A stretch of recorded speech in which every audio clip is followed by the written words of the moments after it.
Hey guys, welcome back to najjuworld. ఒకవేళ మీరు కన్నా నా ఛానల్ కొత్తగా వచ్చుంటే అండ్ ఇంతవరకు నా ఛానల్ని సబ్స్క్రైబ్ చేసుకోకుండా ఉంటే ఇలాంటి ఒక రెడ్ కలర్ సబ్స్క్రైబ్ బటన్ ఉంటుంది. దాన్ని క్లిక్ చేసి దాని పక్కనే ఉన్న బెల్ ఐకాన్ని కూడా క్లిక్ చేయండి. సో నేను పెట్టే ప్రతి వీడియో అందరికన్నా ముందు మీ వరకు రావడానికి కోసం. సో ఈరోజు నేను మీతో ఒక డెలీషియస్ రెస్టారెంట్ స్టైల్లో ఎగ్ నూడిల్స్ రెసిపీ అని షేర్ చేయబోతున్నాను. నేను ఇంతకుముందు వెజ్ నూడిల్స్ రెసిపీ కూడా షేర్ చేస్తున్నాను. ఒకవేళ మీరు కన్నా వెజిటేరియన్ అయితే సో మీరు ఆ వెజ్ నూడిల్స్ రెసిపీ కూడా చూడొచ్చు. నేను కింద డిస్క్రిప్షన్ బాక్స్లో లింక్ కూడా ప్రొవైడ్ చేసేస్తాను. సో అందుకోసం దానికి మనం ముందుగా ఒక ప్యాన్లో వాటర్ అనేది తీసుకోవాలి. దాంట్లో ముందుగా 2 టీ స్పూన్స్ ఆయిల్ అనేది యాడ్ చేసుకొని దాంట్లో నెక్స్ట్ రుచికి సరిపడా సాల్ట్ అనేది యాడ్ చేసుకోండి. ఇక్కడ నేను కల్లుప్పుని తీసుకున్నాను. సో ఈ రెండింటిని యాడ్ చేసిన తర్వాత ఇక్కడ మనం ఎంత క్వాంటిటీలో నూడిల్స్ కావాలో అంత క్వాంటిటీలో నూడిల్స్ తీసేసుకోండి. ఇలా వాటర్ అనేది బాయిలింగ్ అవుతున్నప్పుడు మనం తీసుకున్న నూడిల్స్ అనేవి ఇందులోకి వేసేసుకోండి. సో ఇప్పుడు ఇందులోకి మనం ఆయిల్ ఎందుకు యాడ్ చేసాము అంటే సో నూడిల్స్ అనేవి మనవి పొడి పొడిగా రావడానికి కోసం ఇక్కడ ఆయిల్ అనేది యాడ్ చేయడం అవసరం అండి. సో ఇప్పుడు ఈ వేసుకున్న నూడిల్స్ అన్నీ బాగా కుక్ అయ్యేంత వరకు ఒక 5 to 10 minutes వరకు బాగా కుక్ చేసుకోండి.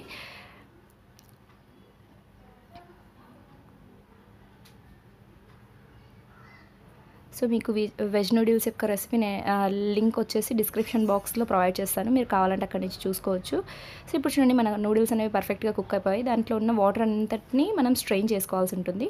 దానికోసం ఇలా ఒక సెటప్ చేసుకోండి. ముందుగా కింద ఒక గిన్నెని పెట్టుకొని దానిపైన ఇలా హోల్స్ ఉన్న ఒక గిన్నెని తీసుకొని అందులోకి మొత్తం నూడిల్స్ అన్నిటిని వేసేసుకోండి. సో దీని ద్వారా వాటర్ అనేది కంప్లీట్గా స్ట్రెయిన్ అయిపోతుంది.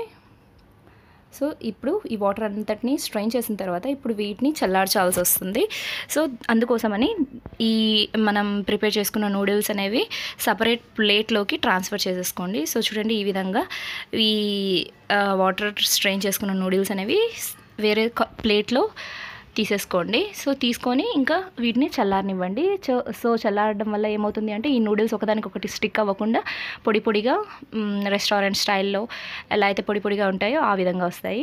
సో దానికోసం కావాల్సిన ఇంగ్రీడియంట్స్ వచ్చేసి ఇక్కడ చూడండి, ఫైన్గా చాప్ చేసిన capsicum and finely chopped cabbage and finely chopped carrot తీసుకోండి. ఒకవేళ మీ దగ్గర బీన్స్ కూడా ఉంటే మీరు బీన్స్ కూడా వీటిలో యాడ్ చేసుకోవచ్చు.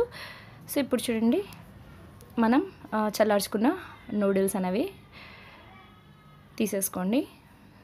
తర్వాత ఇలాంటి ఒక ప్యాన్ని స్టవ్ మీద పెట్టి అందులోకి ఒక 2 tablespoons ఆయిల్ అనేది యాడ్ చేసుకోండి. సో ఒకవేళ మీ దగ్గర చైనీస్ కడాయి కన్నా ఉంటే మీరు దాన్ని యూజ్ చేయండి, ఇంకా బాగా వస్తుంది. ఒకవేళ చైనీస్ కడాయి లేకుంటే కన్నా ఇలాంటి ఒక ప్యాన్ని తీసుకొని ఇందులోకి ఆయిల్ యాడ్ చేసుకొని ఆయిల్ హీట్ అయ్యాక ఇప్పుడు ఇందులోకి చూడండి ఎగ్ అనేది బ్రేక్ చేసి వేసుకోండి. మీ నూడిల్స్ క్వాంటిటీని బట్టి మీరు ఎగ్ అనేది వేసుకోండి. ఒకవేళ ఎక్కువ నూడిల్స్ కానీ మీరు కుక్ చేస్తుంటే ఎగ్ క్వాంటిటీ అనేది మీకు ఎంత కావాలో అంత ఇంక్రీజ్ చేసుకుంటూ వెళ్ళొచ్చండి. సో ఇక్కడ నా నూడిల్స్ క్వాంటిటీ అనేది తక్కువలో ఉంది కాబట్టి నేను ఇక్కడ ఒక 1 ఎగ్ని తీసుకున్నాను. సో చూడండి, ఇలా ఎగ్ని ఒక 5 minutes వరకు ఇలానే ఫ్రై చేయనివ్వండి. కాసేపు దాని పచ్చివాసన వెళ్ళేంత వరకు ఫ్రై చేసిన తర్వాత ఇప్పుడు ఇందులోకి మనం ఆల్రెడీగా చాప్ చేసి పెట్టుకున్నాం కదండి వెజ్జీస్. సో ఆ వెజ్జీస్ని ఒకదాని తర్వాత ఒకటి కంప్లీట్గా అన్ని వెజ్జీస్ని యాడ్ చేసేసుకోండి. సో చూడండి, ఈ వెజ్జీస్ అన్నిటినీ యాడ్ చేసుకున్న తర్వాత ఇప్పుడు వీటిని ఒక 2 minutes వరకు మీడియం ఫ్లేమ్లో ఫ్రై చేసుకోవాలి.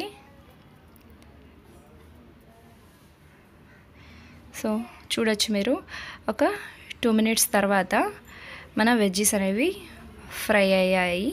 ఇప్పుడు ఇందులోకి 1/4 teaspoon రెడ్ చిల్లీ పౌడర్ని యాడ్ చేసుకోండి. సో రెడ్ చిల్లీ పౌడర్ని యాడ్ చేసిన తర్వాత ఇప్పుడు ఇందులోకి సాల్ట్ అనేది యాడ్ చేయాలి. సాల్ట్ ఆల్రెడీగా మనం నూడిల్స్ కుక్ అయ్యేటప్పుడు వేసాం కాబట్టి చూసి జాగ్రత్తగా ఎంత కావాలో అంత సాల్ట్ని యాడ్ చేసుకోండి మీ రుచికి అనుగుణంగా. ఒకవేళ తక్కువ పడితే కావాలంటే పైనుంచి యాడ్ చేసుకొని మళ్ళీ నీట్గా మిక్స్ చేసుకోవచ్చు. సో ఇప్పుడు ఇవి రెండు వేసిన తర్వాత మళ్ళీ ఒక 2 minutes ఫ్రై చేసుకోండి. సో ఒక 2 minutes మళ్ళీ ఫ్రై చేసిన తర్వాత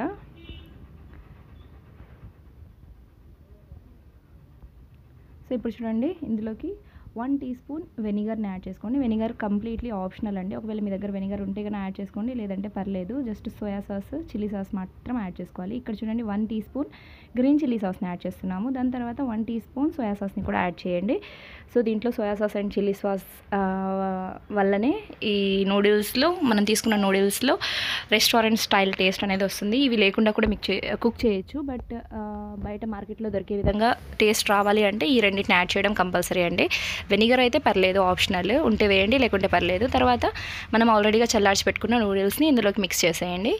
సో ఇందులోకి వేసేసిన తర్వాత ఇప్పుడు మనం ఆల్రెడీగా కుక్ చేసుకున్న గ్రేవీలో మొత్తం మన నూడిల్స్ అన్నీ నీట్గా మిక్స్ అయ్యేంత వరకు నీట్గా మిక్స్ చేసుకోండి. సో మీరు చూడొచ్చు అంతా నీట్గా మనం మిక్స్ చేసేసుకున్నాము. సో మిక్స్ చేసుకున్న తర్వాత ఇప్పుడు వీటిని సపరేట్ సర్వింగ్ ప్లేట్లో తీసేసుకుందాము.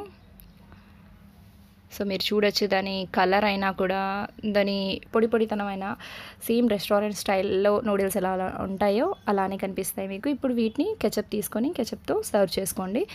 చాలా అంటే చాలా ఎమ్మిగా ఉంటాయండి. చాలా త్వరగా కూడా అయిపోతాయి. పిల్లల్ని బయట ఫుడ్, జంక్ ఫుడ్ తినిపించే బదులు నార్మల్గా ఇంట్లో హెల్తీ ఫుడ్ మనమే ఇంట్లో చేసి తినిపిస్తే మనకు కొంచెం తృప్తిగా ఉంటుంది. సో మీరు కూడా తప్పకుండా ఒకసారి ట్రై చేయండి. టేస్ట్ చాలా బాగుంటుంది.